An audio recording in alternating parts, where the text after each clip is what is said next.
अमेरिकी वैज्ञानिकों ने इतिहास रचते हुए एक नया चमत्कार कर डाला है। वैज्ञानिकों ने भेड़िए की विलुप्त प्रजाति डायर वोल्फ को दोबारा जन्म दिया। अमेरिका के डलास की biotech company colossal bio sciences ने इस कारनामे को अंजाम दिया है। कंपनी ने पुराने डीएनए क्लोनिंग और जीन एडिटिंग तकनीकों के सहारे 13,000 साल पहले विलुप्त हो चुके डायर वुल्फ प्रजाति के 3 शावकों को जन्म दिया है। इनमें 2 नर और 1 मादा है। डायर वुल्फ बड़े शिकारी भेड़िए होते थे। ये आकार में आज के ग्रे वुल्फ से बड़े, अधिक ताकतवर और ठंडे इलाके में रहने में सक्षम थे।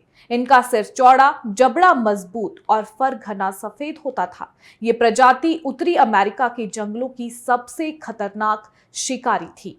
72,000 साल पुराने डीएनए से दोबारा डायर वुल्फ का जन्म किया गया है। कोलोसल बायोसाइंसेस के वैज्ञानिकों ने ओहियो की शेरिडन गुफा से 13,000 साल पुराने दांत और इडाहो से 72,000 साल पुराने खोपड़ी से डीएनए निकाला।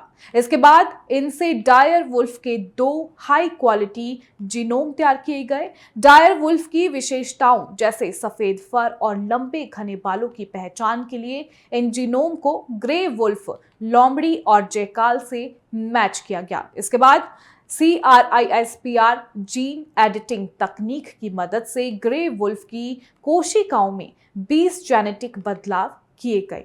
इन एडिटेड कोशिकाओं से भ्रूण बनाए गए और उन्हें मिक्स ब्रीड नस्ल के हाउड कुत्तों के गर्भ में ट्रांसप्लांट किया गया। इसके बाद 1 अक्टूबर 2024 को 2 नर शावक रोमुलस और रोमुस का जन्म हुआ। इसके बाद 30 जनवरी 2025 को मादा शावक खलीसी का जन्म हुआ। तीनों वुल्फ को बच्चे पैदा नहीं करने दिया जाएगा। Biotech company colossal bio sciences के मुताबिक ये शावक सिर्फ प्रदर्शनी के लिए होंगे, इन्हें बच्चे पैदा नहीं करने दिए जाएंगे। तीनों शावक फिलहाल 2000 एकड़ के एक सीक्रेट इलाके में रखे गए हैं। इस इलाके को 10 फीट ऊंची बाड़ से घेरा गया है। ये जगह अमेरिकी कृषि विभाग में रजिस्टर्ड है। इसकी सुरक्षा के लिए ड्रोन कैमरे और सुरक्षा कर्मियों को भी तैनात किया गया है। कोलोसल ने 2021 से मेमथ, डोडो और तस्मानियाई टाइगर को दोबारा पैदा करने के लिए काम शुरू किया था, लेकिन डायर वुल्फ पर उसका काम अब तक गुप्त रखा गया था। ऐसे में सवाल यह है कि आखिर डायर वुल्फ कैसे विलुप्त हो गए थे। ग्राफिक के जरिए समझेंगे। आपको बता दें कि वैज्ञानिकों के अनुसार इनके विलुप्त होने के 2 मुख्य कारण थे: शिकार की कमी और मानव शिकार। डायर वुल्फ मुख्य रूप से बड़े शिकार जैसे बाइसन और मैमथ पर निर्भर थे, जो खुद विलुप्त हो गए। इसलिए शिकार की कमी की वजह से ये धीरे धीरे विलुप्त हो गए। वहीं इंसानों के बढ़ते दबाव ने इनकी आबादी को खत्म कर दिया। ऐसे में अगला सवाल यह है कि नए डायर वुल्फ की खासियत क्या है। अब वो आपको बताएंगे। आपको बता दें कि ये आम ग्रे वुल्फ से 20% बड़े होते हैं। इनका फर सफेद और घना है, जो ठंडे मौसम के अनुकूल है।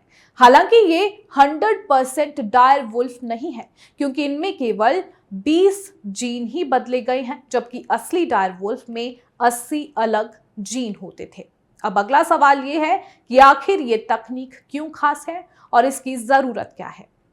तो बता दें कि ये तकनीक विलुप्त हो रही प्रजातियों को बचाने में मदद कर सकती है, जैसे रेड वुल्फ और टस्कनी लायन। इससे इकोसिस्टम को संतुलित करने में भी मदद मिल सकती है। कंपनी अब 2028 तक वूली मेमथ को वापस लाने की योजना बना रही है। अब आपको बताएंगे कि आखिर दुनिया में विलुप्त की कगार पर कौन कौन से जानवर हैं, जिसमें सबसे पहला है जावा राइनो।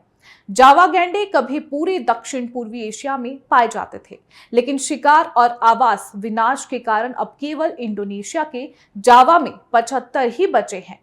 अगला अमूर लेपर्ड। दुनिया में अब केवल लगभग 100 अमूर लेपर्ड बचे हैं। तेंदुओं की ये उपप्रजाति 1996 से विलुप्त की कगार पर है और अब केवल पूर्वी रूस और उत्तर पूर्वी चीन के एक छोटे से क्षेत्र में पाई जाती है। सुंडा आइलैंड टाइगर, जिसे सुमात्रान टाइगर भी कहा जाता है, ये दुनिया में बाघ की सबसे छोटी उपप्रजाति है, जिसका वजन केवल 140 किलोग्राम तक होता है।